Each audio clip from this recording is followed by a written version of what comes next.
There's Bart. Hi, Bart. Good morning. Bart's a Yinzer today. Picked this up down the Strip District when I was in Pittsburgh a couple weeks ago. I'm not shocked. So he's hanging out as a Yinzer who, and by the way, last night and a WVU mug. So yeah, well there you go. See the WVU mug. That's the way that it should be. I was looking at what's going on with your Neers getting the big win, blowing out Oklahoma State this past weekend. Very, very. That was a big road win for Neil and your Neers, sir. I would prefer to just be happy instead of starting the conference undefeated is great. 2 wins against Kansas and Oklahoma State. Who knows if that means anything? I don't think Oklahoma State is as good as people thought they were going to be. But 2-0 is good. You're now 3-2 on the season, but the problem still remains that those 2 losses were to rival teams. And while Pitt maybe looks a little bit better than we thought, and Penn State obviously pretty good, it's not. It doesn't feel like we're 3-2. Like it feels like okay, this is. I'm cautiously. Not even optimistic. I'm just cautious. You're just cautious. Yeah.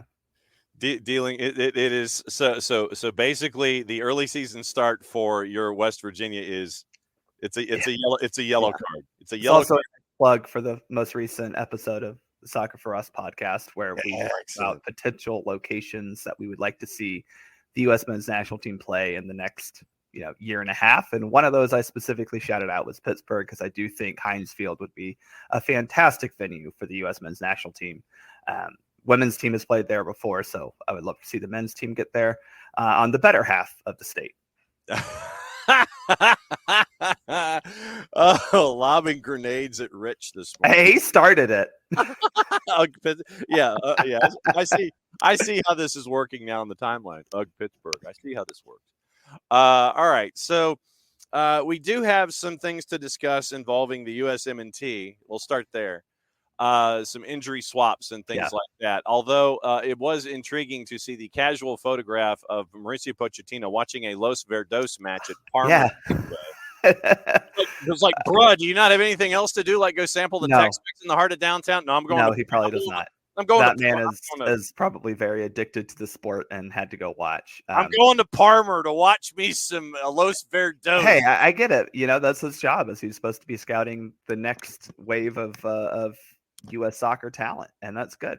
Or maybe he's just scouting the Austin FC gig. Yeah, because if things don't work out, Yeah, well.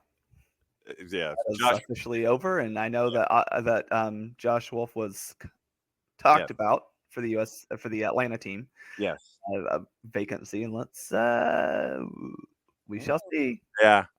So yesterday, Pochettino was at Palmer Field watching the town take care of Los Verdos 4-3 in an exciting match on the last day of the regular season out west in MLS Next Pro. 2:00 tomorrow. You get to choose your opponent. It's pick your partner. No Sadie Hawkins or anything like that, but it's pick your dance partner tomorrow afternoon at 2:00 and 3:00, and we'll talk about that on Wednesday's show. But the injury swaps, for those that might have missed the info that kind of drifted in and out, what happened with injury swaps getting ready for this window? Well, let me pull it up because now I got to remember I get the right players for the right swaps. Let's just put it that way. Okay, so we have the 2 that come in that are important, right? You have Alex Sendejas and someone who we all know and love, Brandon Vasquez. Those guys come in because as typical, John, we have some injuries picked up in the last weekend before the match. So you have, again, Zendejas, Vasquez, and then also Tanner Tessman called in because Valerian Balogun, Johnny Cardoso, and Tim Weah withdrawn due to injury issues. Weah, I think, was a little bit of a stretch to call him in to begin with. So that's not really a surprise. Also, I think he probably has to just sit out this game against Panama for his own mental health sake. As you know, what happened the last time he played Panama. And, these are good opportunities for specifically Vasquez. Balogun coming out means that the de facto starting striker is now not playing in this window. So it's an open competition to see who can get that starting gig. Obviously, you got 2 matches, one here at home against Panama on Saturday, and then one down in Mexico against Mexico on a week and a day from now. So that's a big opportunity for Vasquez. I don't necessarily think that Zendejas plays into anything, but we are light on the winger depth chart, so he probably will see some time. And then for Tanner Tessman, this is big. Johnny has been the guy that's been seen as the backup to Tyler Adams. I think he got outperformed last window by Aiden Morris, and now we're adding another defensive midfielder-ish into this kind of pool of who's the guy behind Tyler Adams. And this is, I think, a big opportunity for Tessman, someone who will most likely see minutes during the window at a big clip. Now, the other thing here, John, the underlying, I guess, narrative is now you've got Vasquez and Zendejas playing against Mexico. Both of those guys were eligible to play for Mexico.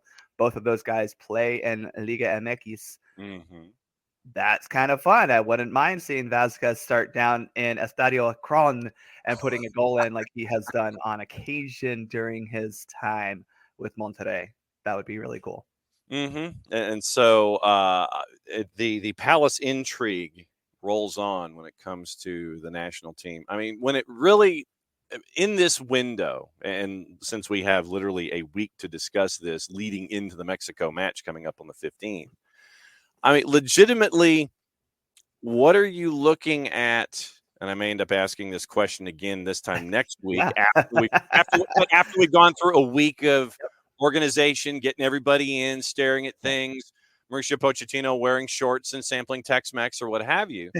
I do need to see a good video of him trying some like authentic Tex-Mex tacos down there in Austin, because there are some. I can verify, testify, and show photographic evidence of fantastic food truck tacos in I think it's a BP gas station, one of the gas stations right next to the stadium.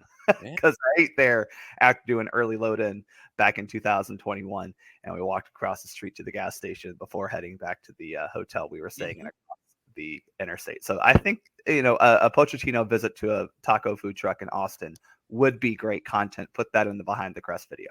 Absolutely. But what I'm really looking for, you got the craft breweries in the office park. Yep. Craft breweries, get them downtown for some live music on 5th Street. I think now's a great time of year to take the team out and go see the Bat Bridge down in Austin as well. A lot of fun excursions they could have. I don't know if they need to go paddleboarding down the Buffalo, but no. That I think it's Buffalo. Yeah. We don't need to see that though.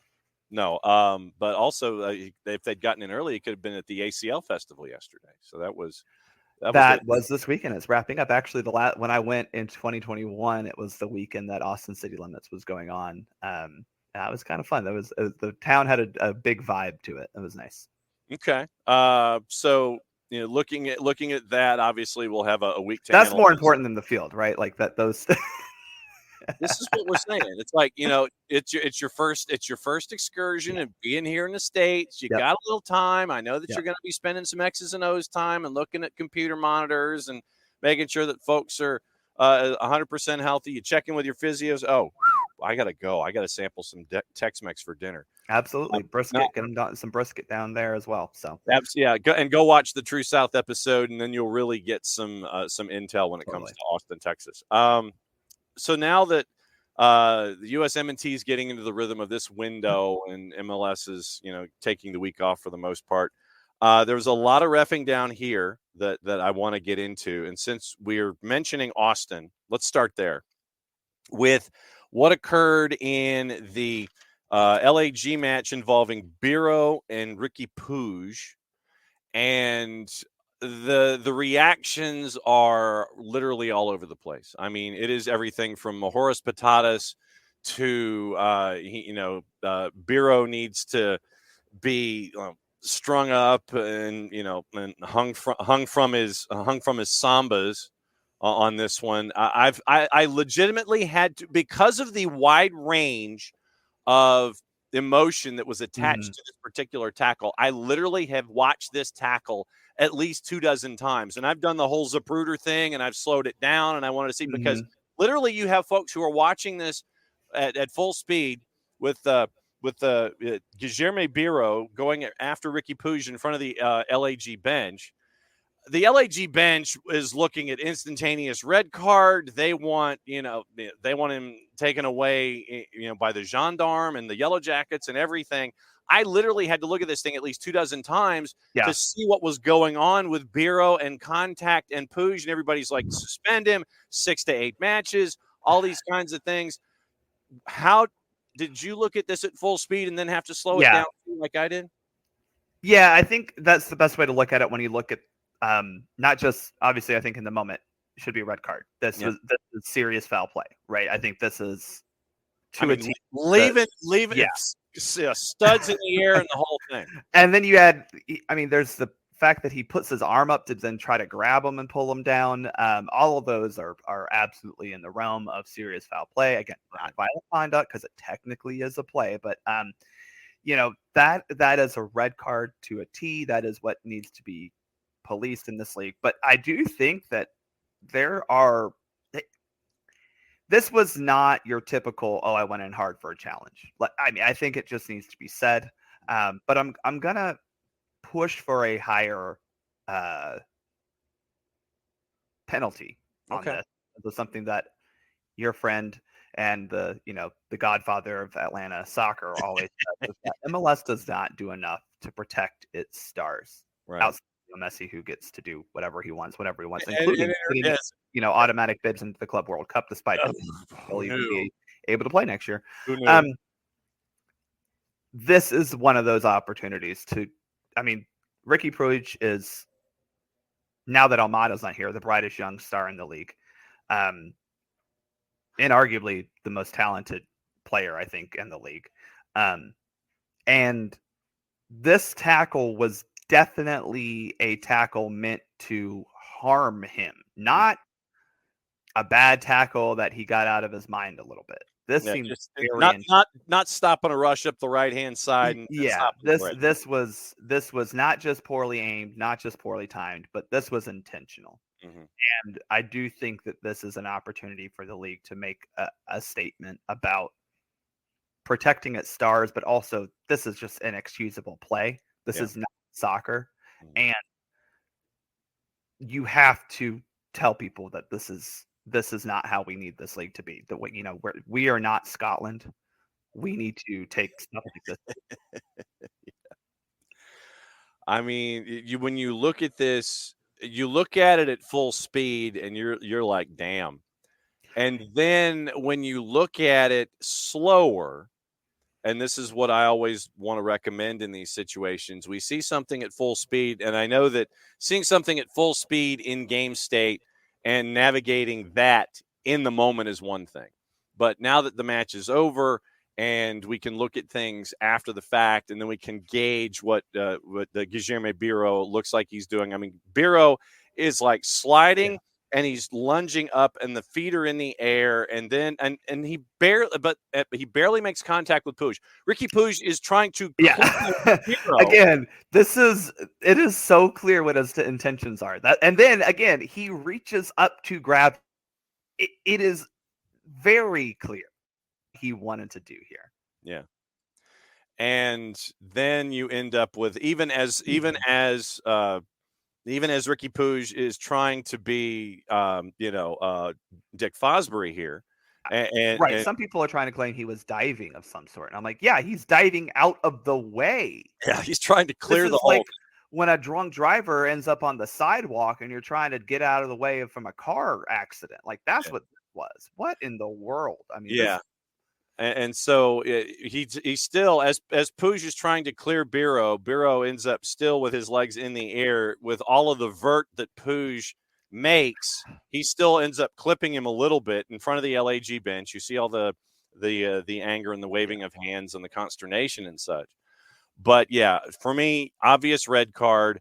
And now it's going to be up to Major League Soccer, to your point, to figure out, okay, how serious do we go down this road and set a precedent or follow up with previous precedent that we may not have followed in the past? I think that this will be an interesting decision for the number of matches for Bureau on the back end. I mean, I do think you're looking at multiple games added to the normal red card suspension. Yeah. So he will not be playing again this regular season. No.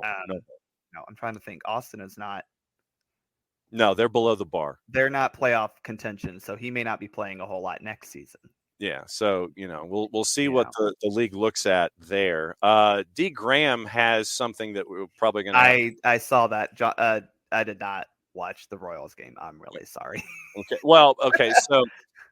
So then put that in a bookmark, and then if I can watch it, I'll answer you on Twitter. Yeah. So Dan, if the Stainbrook incidents are readily available on the Twitters, we'll go back and take a peek at that. What was I doing Saturday night? I wasn't even watching television Saturday night, so that should tell you what I was doing. I was Saturday night. I was at a game, and I got home and went to bed because I had to referee soccer that morning, and then I refereed soccer the next day. So I'm shocked that you refed and went to bed immediately after you got home. Well, I don't know about immediately, but I did go to bed soon after getting home. There were some moments in the Atlanta United match. I know that you and I were going back and forth on the 280 character app about. There's a moment. And there was, you had, first, and this is what I want to get into with this particular element of it. The takedown of Jamal inside the 18. Yeah. And the everybody looking at it and wanting, grabbing and hooking and all these kinds of things. Let's walk through Jamal's moment and what you I know what the fan Bart saw. And that's why we like to differentiate here in the Reffing Down Here segment is like we know what Bart the fan was there and what he saw. Let's break down the Jamal TRA moment and walk everybody through it from the moment he goes into the 18 and wants to turn the corner. Well, I think this was an easy one to separate fan from referee because to me, this was one of those where the defender here makes it a little too obvious, if that makes any sense. He leaves himself no room for interpretation that he was trying to foul the attacker. And I actually had one of these instances in a game yesterday where I will admit the contact was probably not super hard, not super over the top, but like I had in the game yesterday, the defender, just his leg is about, as outstretched as it possibly be while still being on the ground, and the attacker trips over him. And they're like, oh, well, he dove. It wasn't really contact. I'm like, you can't just stick your leg out, have the attacker hit it, and go, well, I didn't mean to do that. And that's kind of what this was here. It was very clear that the defender, while I don't think it was anything sinister, right? It's not like he was trying to foul necessarily TRA. He was, once you put your legs outside of your body, right?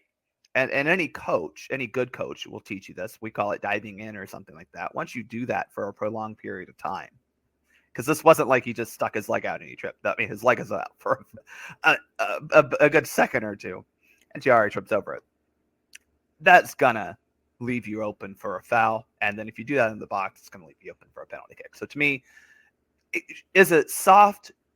It's a soft foul, but it's absolutely a penalty kick because it's soft because there wasn't a whole lot of contact in that regard. But it's a foul, right? We see this all the time where a guy just leaves a leg out and the attacker trips over him, and it's a foul, and you shouldn't do that in the penalty area because if you do that in the penalty area, John, that is going to be a penalty kick. What? Yeah, I know. Strange. All right. So, but there were others that were looking at the incident and they were wondering about the notion of, let's say, the foul is outside the 18, like it's beyond the end line. And then the foul occurs off the field of play, separating the idea of possession. Say Jamal turns the corner, ball goes over the end line, or Jamal goes out of play. The grab from Isla happens off the field of play beyond the end line. Does that impact anything? Is there a principle of verticality when it comes to the plane and the end line extending to the ionosphere or anything like that when it comes to the orchestration of a foul and what's called? No. The if you commit a foul off the field of play, right? One of our direct free kick fouls, which are charging, jumping, kicking, or attempting to kick, pushing, striking, tripping, right? If you do any of those outside of the field of play, the restart is whatever that correlating free kick, so in this case, direct free kick, at the closest point on the field of play, right? So the line basically on the field of play. So here, that would have been if the foul occurred outside the field of play, right? Still inside the penalty area, because those lines do still extend. If that, the closest point out is inside the penalty area, well, then that's a penalty kick. Mm-hmm. So if you are off the field of play in the, you're outside, say you're a defender, and yes, you've managed to get your attacker outside the field of play, and you punch somebody, well, the restart is a direct free kick from the closest point on the field of play. And if you're inside the boundary of the penalty area, that's a penalty kick. So, yeah, now that's two players. Now, if there's a outside agent or a substitution involved, that's different. But for this particular instance, yeah, two players going in for a challenge. If there's a foul off the field of play, then you take that. And if that closest point is inside the penalty area, then it is a penalty kick. Okay, because there were folks that were saying that because Isla's having the foul occur off the field of play, that was not impacting any kind of a call, and that Jamal. I mean, I'm sure some of those were the three guys who got yellow cards for this. Yeah, well, and then the subsequent coming together of multiple individuals and trying to discuss things with Izmir Pekmic. I didn't think Pekmic had a great game, but I thought he handled anyone. There was another one, I think, Ile, I don't know how to pronounce it. Yeah. Had another one later in the match where he just immediately ran up and said something, and he got a yellow card immediately. So I thought that was handled well.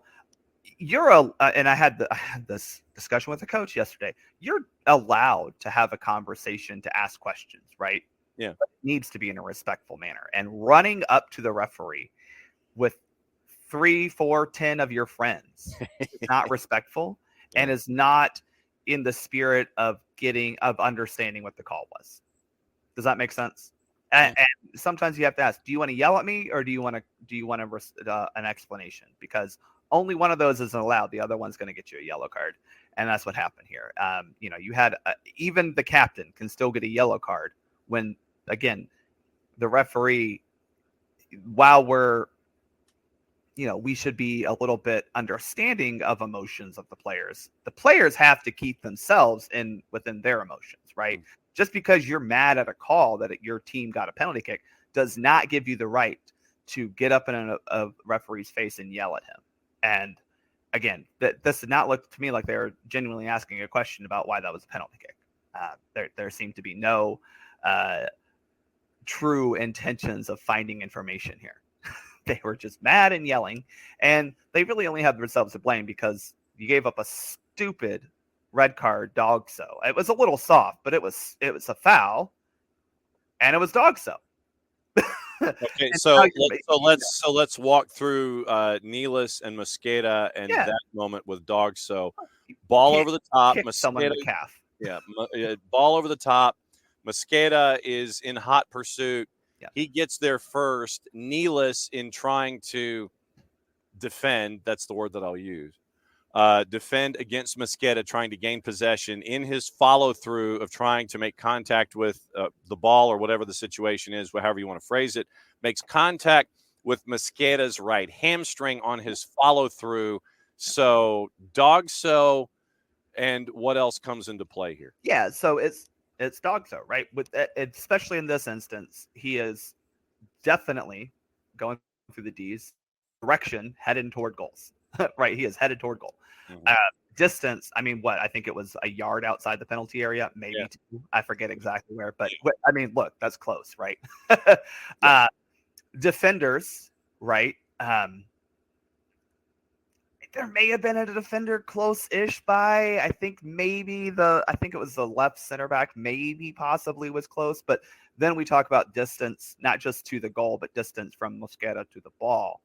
And he was very much still in control of the ball at that point in time. He gets kicked, which is a foul. We just went through the direct free kick fouls. Kicking is one of them.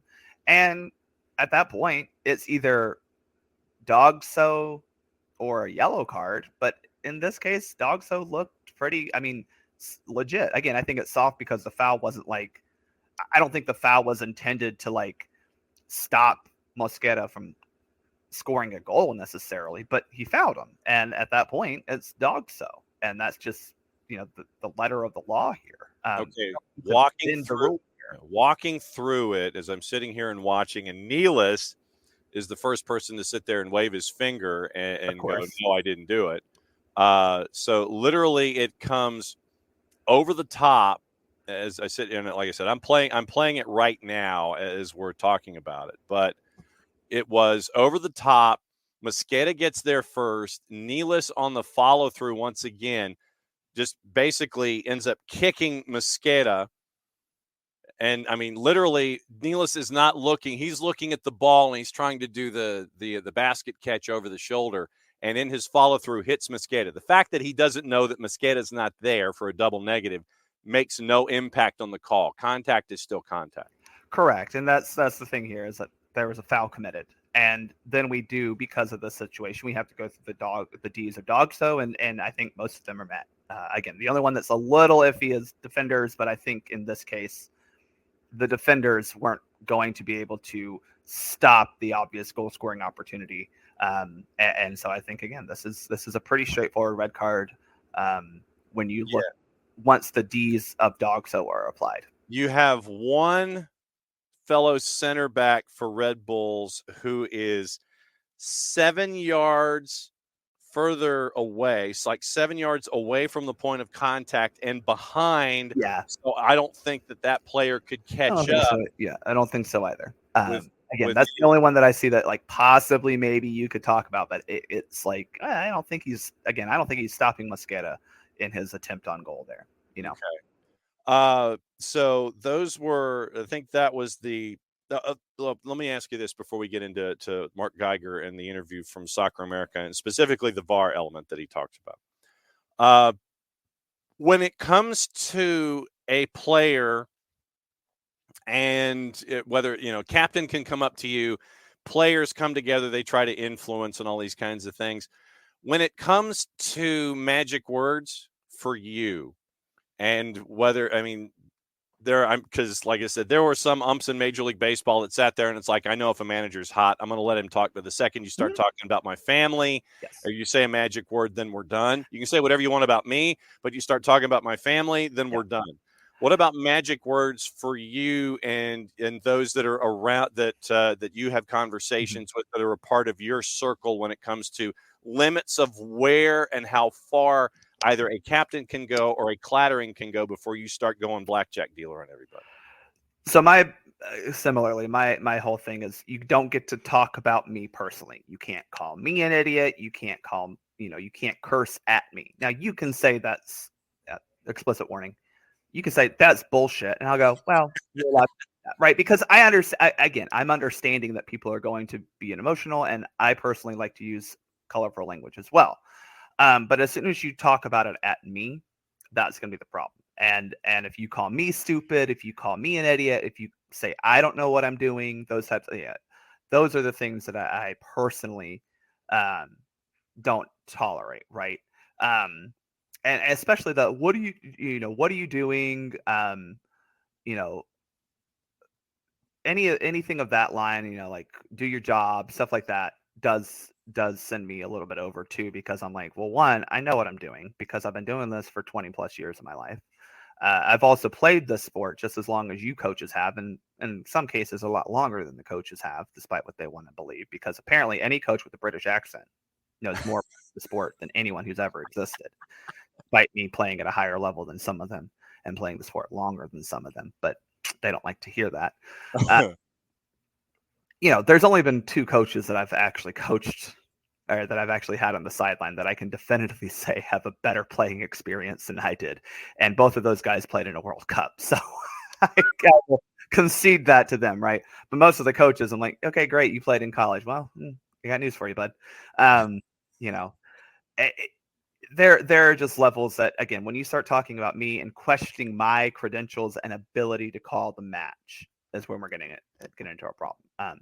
Some coaches just like to yell. I had one of those this weekend where I just know they like to yell, and I know that I tuned them out.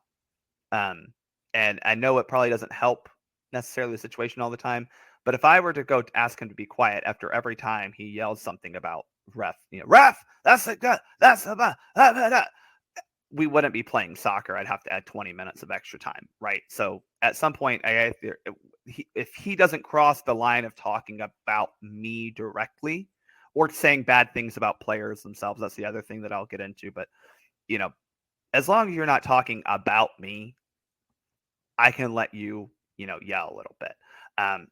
Cursing, though, I do, I will allow players to say a curse word out of frustration. But again, once that comes into the actual conversation we're having, that's going to be a problem. I gave a yellow card to a kid for dissent because, everything had a question. As a foul call. Why was that a foul? What do you mean about that? How do you do that? And I'm like, this isn't again fact-finding missions. This is a form of dissent when it's after every single time, and I would even try to explain calls to him, and he still was arguing. And I said, okay, well, if you're not going to listen to the explanation that I gave you, then here's your yellow card, because this is you are more than welcome to ask me about why did I call a foul on you. That's fine, but when I give the explanation and you continue to ask the question, then again, you're not on a fact-finding mission. You're just here to argue. And Dan, yeah, captains can talk to the referees. They cannot do what I think Cornell was the captain at that time. I don't remember. Well, one of the 3 guys who got a yellow card in that thing against Red Bulls, one of them was the captain, and you cannot run up to a referee. Oh, Forsberg. It was it Forsberg? Okay, I cannot remember his Cornell. I think it was Forsberg, yeah. Cornell was a part of it. It was Cornell. I couldn't remember who was the captain. Forsberg runs up, and I thought Forsberg was in the referee's face and point a finger at him, even if you're the captain. That's not because for one thing, we expect the captains to be the responsible leaders, to have a sense of decorum on the field, right?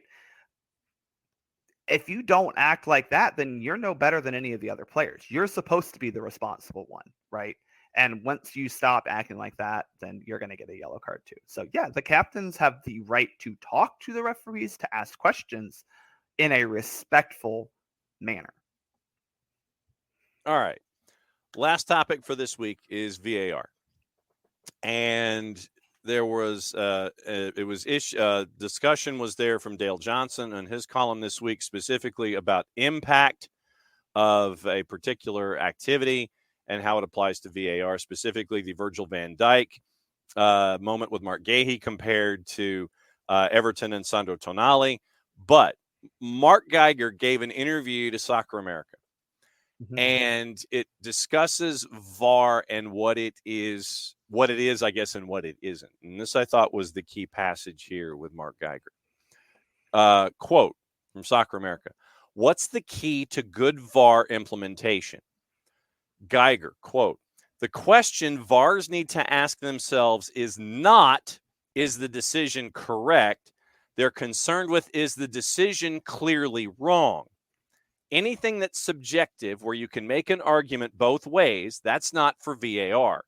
If the VARs are asking themselves the wrong question and trying to determine if it's right or wrong, that could delay the restart and the process seems much longer. Whereas if you can sit there and say, quote, I can see it given, or I can see it not given. This is not a clear error. That's not for me. Then it's a much more efficient process. So I thought that was interesting that Geiger is having he believes that good VAR implementation, literally look at it from 180 degrees. Don't look at it like we're seeing, unfortunately, I think too much, where you have VARs re-refereeing a play instead of sitting there and asking themselves from Geiger's point of view, is the decision clearly wrong? Where I think a lot of times in Major League Soccer this year, in these Monday discussions that we have, it's not from the Geiger standpoint, is the decision clearly wrong? You have too many VAR decisions, sadly, where they're going, is the decision correct, instead of the inverse here. And I think that is valid. I think that's probably the issue we get into a lot of times with a certain league across the pond that thinks they know how to do everything, is they are looking at, for them, it almost feels like a meat measuring contest to see which one we can get it most right. And the reality is we're all team referee once we put on that uniform, and we need to be doing the best we can to support the guy in the middle, who, by the way, is making a billion decisions to 97, 8, 10, 12, however many minutes of stoppage time is going on. Mm-hmm. And again, it's clear and obvious error has always been the term used for VAR, not clear and obviously not correct, clear and obvious error. And so, for example, VAR looking at the dog so on Nealis in the Atlanta United game. The referee gave the red card on the field, right? That was the on-field decision.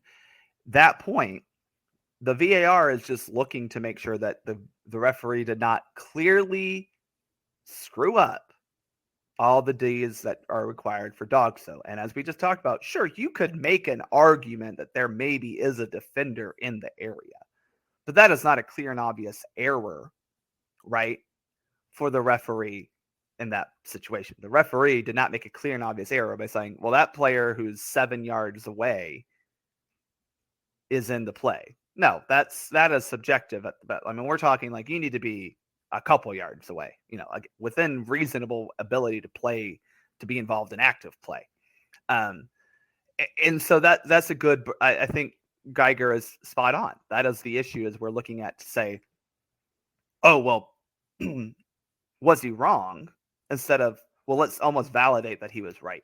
Does that make sense? Yeah. And that's why I think that looking at it, there are too many, I think we have too many instances, specifically, like I said, we talk about here on Mondays, where it ends up being looked at from that beginning, instead of the 180 that Geiger is asking that VAR need to look at the situation. Now, let's be clear. There is one rule that we talk about a lot that is cut and dry, black and white, and that is the offside. Now, I think Atlanta got bailed out by one this past weekend. I think he was offside, but maybe Brad just staying his goal on occasion. He's not 25 anymore. He's a little slower than he thinks. But that was a good example of, well, offside is he's either offside or he's not, right? But he is either in an offside position or he is not in an offside position, similar to the ball either crossed the goal line or it did not, right? There's no black and white about that. There's no subjectivity to that. So I do think that, when you're looking at it, especially in the Premier League or other leagues where they use some tools to help them make that decision, that needs to be looked at as, we're just judging if this is offside or not, right? But we're not judging, well, is that a foul or not? Does that make sense? Because, again, we've talked about fouls are not necessarily subjective, but they are, a little squishy, right? Sometimes you could have a foul. You go, I didn't really think that was a foul. Well, but I mean, what is it that Dr. Joe says when he gives his speeches? It's like he comes out with a rule book and he sits there and he says, unfortunately, John, they're not bendable anymore. That's true. Because they're all digital. But yes, the rules used to be written on paper, and paper is bendable, right? And again, for example, I this weekend had a U14 girls game and a U19 girls game. Well, obviously, my standard of fouls for a U14 and a U19 girls game is going to be different, right? It should be, the U19 girls are way capable of being a little physical with each other and maintaining control of not only themselves, but the ball and their play. Whereas the 14-year-olds, once someone extends an arm, or not, that's a bad example, once someone gets a little, leaning too far into someone, well, that's probably going to cause the player to not be able to play soccer in a safe manner. And so now we're going to have to call a foul. So that's an example. And then you look at end games where, well, sometimes, a little shove is not really a shove. I mean, how many times do we see that happen in the penalty area where a guy's pulling a shirt or kind of pushing each other and then nothing happens? Because why are we going to call every single foul that happens in a penalty area when it results in absolutely nothing? And so that's the thing, is you're not here to re-referee the game. Right. And I think a lot of times we do get into that. All right, so to the Premier League and VAR for the last point.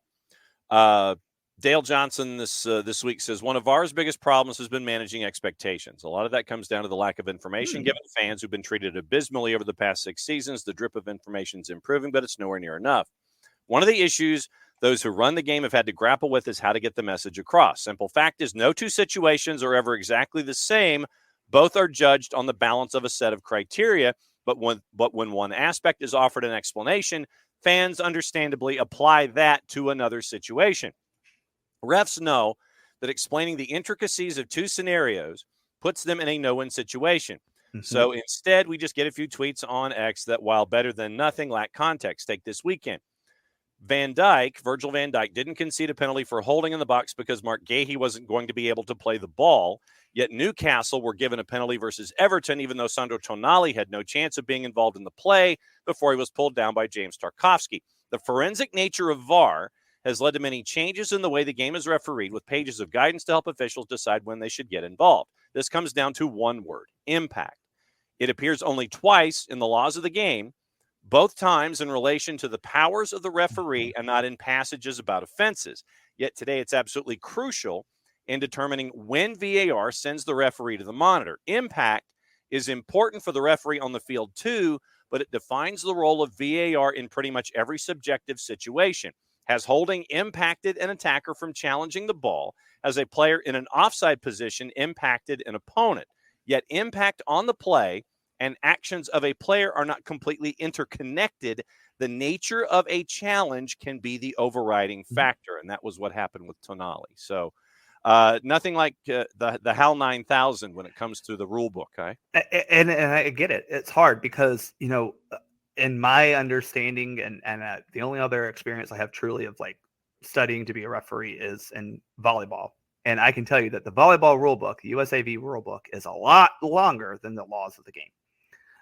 Because they have a lot more things that they are mechanically looking for. Whereas in, I just read the list of fouls. That's all it says. It just says these are the fouls. Mm-hmm. Yeah, these are the fouls. There you go. That's it. There are a lot more things in the earlier earlier laws of the game, like laws 1 through 7, that talk about a lot of duties, specifically outlining the field and the duties of the referee and the VAR, the assistant referees, and all the players and substitution. Like those get a little bit more minute, but a lot of there's 17 laws. That's it. Mm-hmm. And a lot of them are pretty short. The throw-in law is very short. It explains what a throw-in is and what the offenses are. The corner kick, the goal kick, those are all pretty cut and dry laws. But then when you get into the ones about fouls, they just list fouls. Yeah. They just list them. Fouls and misconduct are one whole law of the game, law 12. And that's, it is hard to explain to people who may not be working this, living this, studying this week in and week out, why this foul may not be called and this does. But I think that does kind of go back to the point Geiger was talking about, is when we're looking to change the call versus looking to maybe uphold the call or confirm the call, we're going to have these issues where there's going to be some inconsistency, and there's always going to be inconsistency. We see this obviously in the NFL rule book that is pretty from my knowledge, pretty darn detailed and pretty extensive. And especially at the NFL level, they are very clear in writing an explanation of little things they are looking for, right? So that is in an effort to mitigate, right, the inconsistencies. The problem is with soccer, because of the nature of the game, how free-flowing it is, how, very rarely in football do you have a wide receiver going up against a defensive lineman, right? But all the time in soccer, you have a center back and, a winger with massive size disadvantages and very, depending on who you ask for, very different roles on the field. Everyone out there is a soccer player, right? The only one person who's not a soccer player is goalkeeper, and we're just doing our own little things out there. But, it's so different than any other sport, truly, right? Again, going back to volleyball, you have multiple people out there who have very different position duties. I mean, setters, liberos, they have specific rules written just about them, specifically liberos, right? We have goalkeepers, but it's pretty cut and dry what a goalkeeper is and cannot do, right? No one else on the field has special rules written about them. And that is, it's just soccer. It just is what it is. All right. So what's going on with Soccer for USPOD? Well, we are recording tonight about the upcoming friendlies against Panama and Mexico. And you're getting close to a magic number now, aren't you? We are. We're going to be at 99 after we record this episode. So the next episode will be 99. The one after that will be 100. That'll be fun. You gonna have a party? Well, probably not, John. We're doing this for a few years and we're only at 100. But yeah, we'll have coverage of the men's friendlies coming up, and then the women's friendlies, the first friendlies after the Olympics. That'll be fun. Obviously, we have the first friendlies for Pochettino. We will talk about the fact this is the discussion point of the podcast tonight, is the roster doesn't feel that much different now with some of the players that got called into injury, maybe, but like we all understand that is injury thing, and it doesn't feel that much different. So how do we judge that Pochettino has actually impacted this team? That's kind of the discussion point for this week's episode, because again, I mean, the roster, as we've said many times on Soccer for Us, is that the players are who the players are. This player pool doesn't magically somehow change just because Pochettino comes in. And yes, maybe his eyes and perspective open up a few different names, but those were probably names that Berhalter had already looked at. I think, I know Abby was upset that Caleb Wiley doesn't get called in, but he got called in last camp because Jedi wasn't there. Right. And also Caleb is nursing a knee injury, according to Liam Rossignol. And he's 21. How are you getting injured, man? This is the whole problem I have with this national team. Y'all are supposed to be young and spry and fit. Why y'all get injured all the time? Well, and that's why he didn't play this past weekend. That's right. For Strasbourg, was because he was out with a knee injury. And how did I know this? Because of Fanati's, fntz.co/soccer down here, where I can watch Ligue 1 on all the BNs and keep an eye. Literally, I am watching Strasbourg every single opportunity that I have during the weekend. So I know exactly what's going on. Yeah, but I mean, John, you look at it and you see, I mean, look, even if Caleb were healthy, I doubt he's probably in this camp, because you got Jedi back and you have Christopher Lund, who, by the way, looked pretty darn okay in a very bad window in September. So, sorry, Abby, he's 19. My bad. Even better. You shouldn't be getting hurt. What are you getting hurt for? You're 19. Your joint's still hurt. And then D. Graham's asking about Gio getting injured and being always injured. I don't know. Yeah. These guys are made of glass, John. Yeah. Glass Joe. Oh, by the way, Bart, did you know that that all of us here at the SDH Network are up for an award? I have heard we are up for an award. Apparently, Football Content Awards has nominated us for some sort of media rights holder award. Yeah, one of 10 organizations on this planet that are in the finalists, and so we are trying to encourage as many votes to be stuffed between now and the 13th as humanly possible. You absolutely, because it is now Pride Week in Atlanta. You should go to footballcontentawards.com/voting, because I said so. See, there you go. Stuff the ballot box. What the man says. So enjoy the beverage out of your West Virginia University mug, and we will catch up with you soon, my friend. Don't be a stranger. Looking forward to EP 99. Yeah. All right, y'all. Enjoy. POD. All right, be good.